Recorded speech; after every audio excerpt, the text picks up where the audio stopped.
3 young women run up to them as they enter the palace, and all of them are ecstatic to see Verna. They're like, fuck yeah, you're home. We knew you were coming. It's sisters Phoebe, Amelia, and Janet. They ask her where her charge is, not realizing at first that it's Richard. I don't know who the fuck they thought the giant man walking with her was, but all right. Yeah, it's just some guy that I met. Yeah. It's nice. You should talk to him. I don't know his name. No. I paid for his company. I'm not going to tell you what that entails. He basically did everything for me. You know, cooked, cleaned, took care of the horses. Everything. Hey. Everything. You know that spot in your back that you can't reach? Yeah. Mm-hmm. Got it. So the 3 girls struggle past their shock when they realize that Richard is actually a fucking man and tell him that most of the palace is waiting for him. Everybody's super excited, but they're going to be surprised, to say the least, when they see him.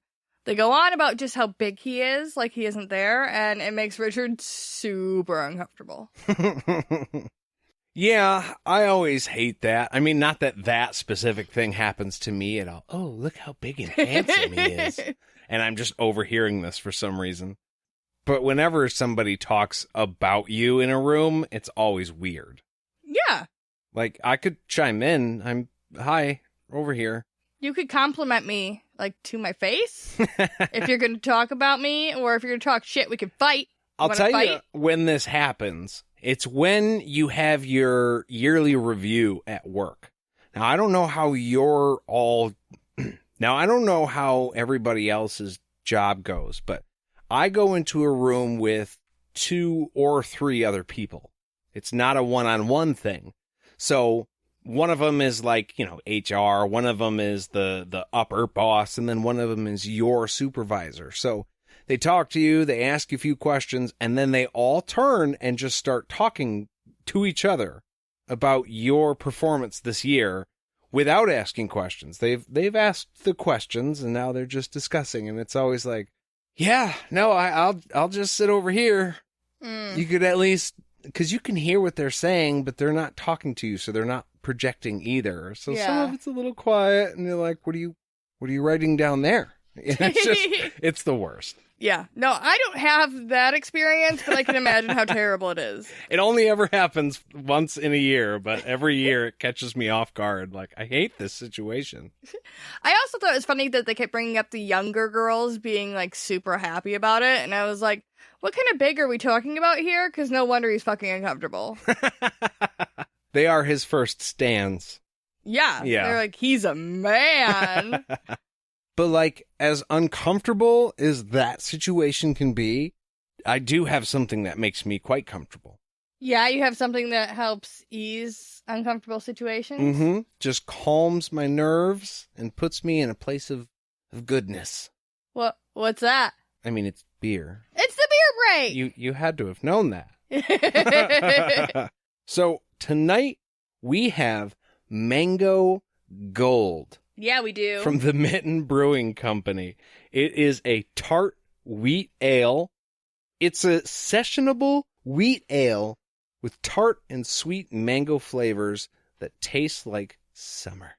And actually, it's the middle of November, and I can verify for everybody listening that it was 72 degrees today. Yeah, it was. So it's the perfect excuse to have a beer like this. It's fucking delicious, guys. It's, 4.5%? Yeah. So it's nice and crispy light. And it tastes like gold and sunshine in a can. Yeah, I like it. And I still like the Mittens' little slogan. The canned in the hand, loved in the glove. Oh, yeah, that's really good. The Mitten being the place that we talked about in the last episode, too. I just want to mention again, just in case maybe you missed it, if you guys are in Grand Rapids, go check out the Mitten Brewing Company. This is not like an advertisement for them in any way. We just like beer. But seriously, the pizza? Dude. It is good. The other day, we went to the zoo. We socially distanced. It was all good. Then we went there, and Jade and I had a beer, and we shared a pizza with Jackson. And it was instant silence once the pizza got to the table. Because Yeah. everybody was busy, and it's that good. Yeah. It's that good. And Nate's been eating the leftovers and enjoying the hell out of it. Fuck yes, I did. It is just as good cold. That's the real mark of a good pizza. Can you eat it cold? It's been in the fridge for 2 days. Can I? Yes. Will I? No. Will you? Oh, I was going to say, I definitely will. No. Oh, yeah. Well, you heat your pizza up. Yeah. I don't have time for all that. We can debate about that another time, though, because I'm going to grab another beer, and we'll be back right after this.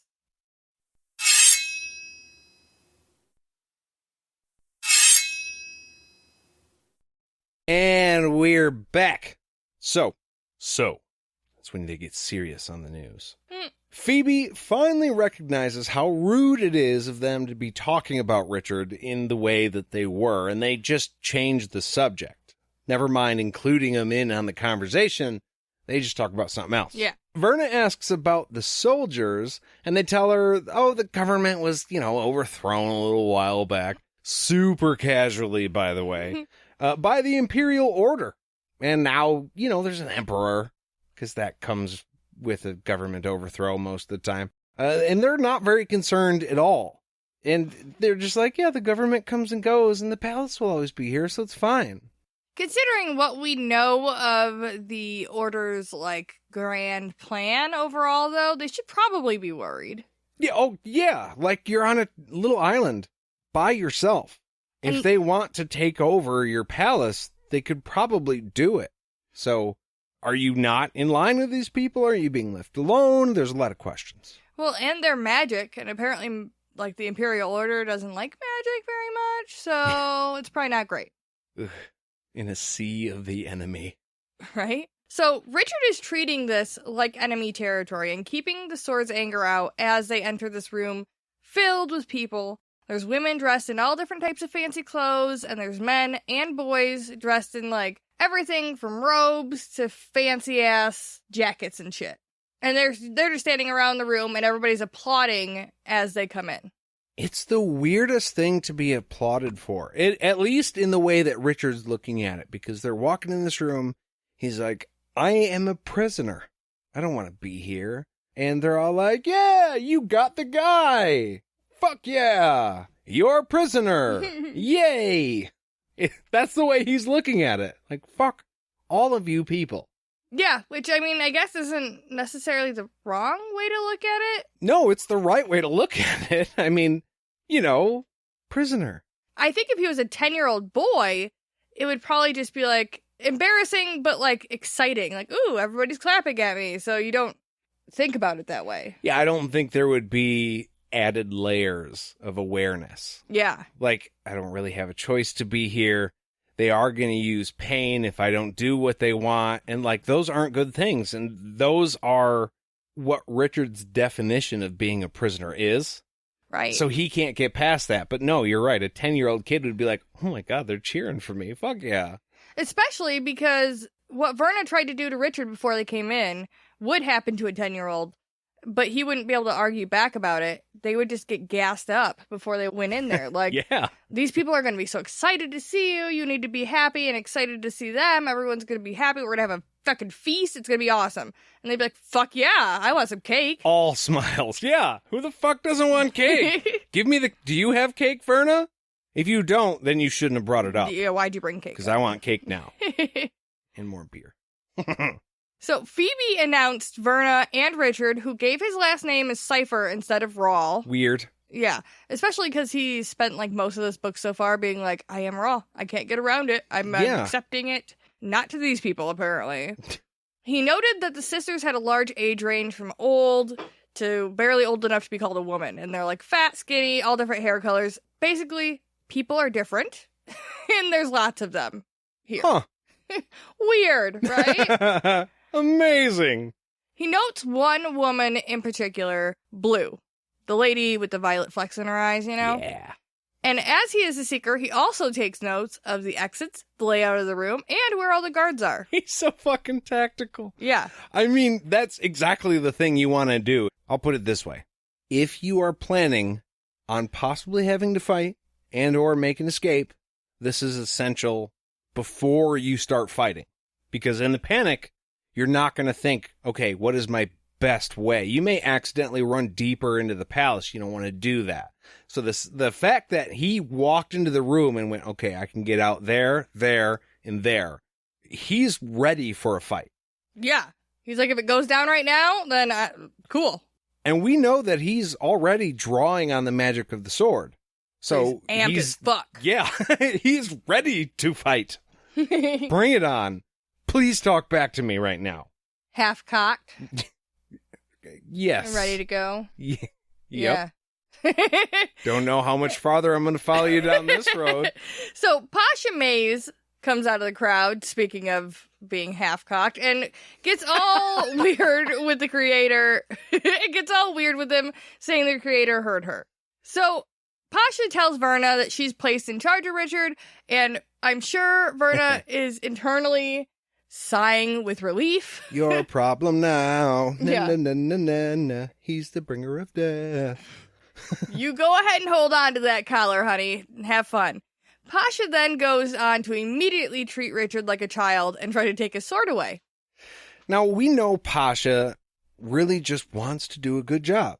She genuinely cares about being a teacher to one of these boys, and she wants to be successful. She wants to listen to the creator. That's why she was, doing what she was doing earlier in the book. Obviously, it's not really a coincidence, but how is it that she just learns, oh, you can use your beautiful body to help you do the creator's work, and then instead of receiving a 10-year-old boy, you get a 25-year-old man who is cut from diamond? Yeah. And as I hear it told, has stamina out the fucking wazoo. The wazoo, yes. This is literally Pasha's wet dream. Yeah. Come to life.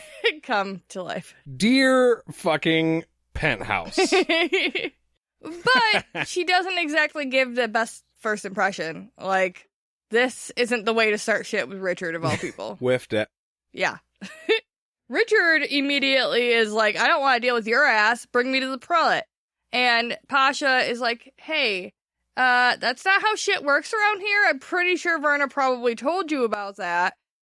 And Richard doesn't give a shit. He pushes her aside and he's like, I'm going to dress the whole room if you're not going to let me do what I want. Yeah, she treats him like a 10-year-old kid again. And he's like, okay, there's no point in playing by your rules. I'm obviously not a 10-year-old child. I'm a grown-ass man.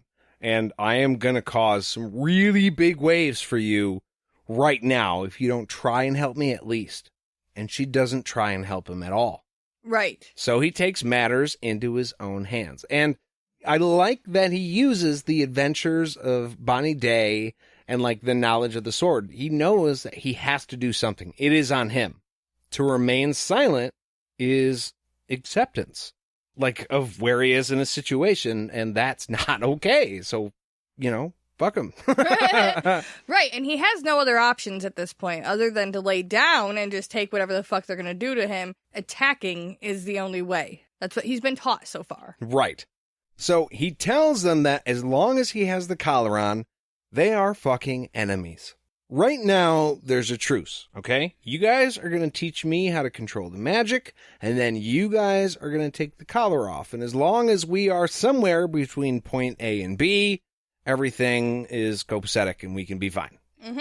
He also warns them, because this is a warning, that he killed the last person who put a collar on him. And he also lets them know that that was against her will. She had been abused and tortured, and that was not her will. She had been made to do that.